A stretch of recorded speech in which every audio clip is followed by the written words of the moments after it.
বাংলাদেশ ভারত সম্পর্ক নিয়ে কোনো জটিলতাই সমাধানের অযোগ্য নয়, জানিয়েছেন তথ্যমন্ত্রী জহিরুদ্দিন স্বপন। তিনি বলেন, আলোচনার মাধ্যমে দুই দেশের বিদ্যমান সমস্যাগুলো সমাধান করা সম্ভব। এদিকে আওয়ামী লীগের ওপর নিষেধাজ্ঞা তুলে নেওয়া হচ্ছে এমন খবরের বিষয়ে তথ্যমন্ত্রী বলেন, এটি সম্পূর্ণ গুজব। সকালে ফরেন সার্ভিস একাডেমিতে বিশ্ব যুব দিবসের প্রোগ্রাম শেষে সাংবাদিকদের প্রশ্নের উত্তরে এসব কথা জানান তিনি। পরে যুব ও ক্রীড়া প্রতিমন্ত্রী আমিনুল ইসলাম বলেন, প্রধানমন্ত্রীর নেতৃত্বে শুধু যুবকদের চাকরির দিকে না ঝুঁকে উদ্যোক্তা হওয়ার জন্য উদ্যোগ নিয়েছে যুব ক্রীড়া অধিদপ্তর।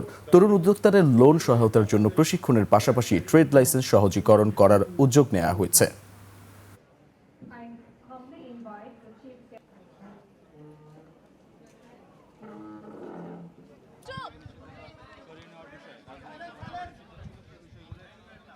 Going to distribute computer laptop to the youth as a loan.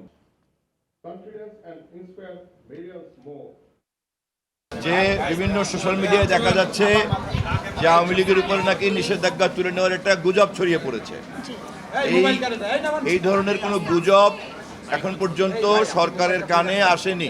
দুই দেশের এমন কোনো সমস্যা নাই যা সমাধান করা যাবে না, একথা বলেই তিনি ভারতের প্রধানমন্ত্রীর সঙ্গে দেখা করতে গিয়েছেন। আমরা অধীর আগ্রহে অপেক্ষা করছি ইতিবাচক ফলাফলের জন্য।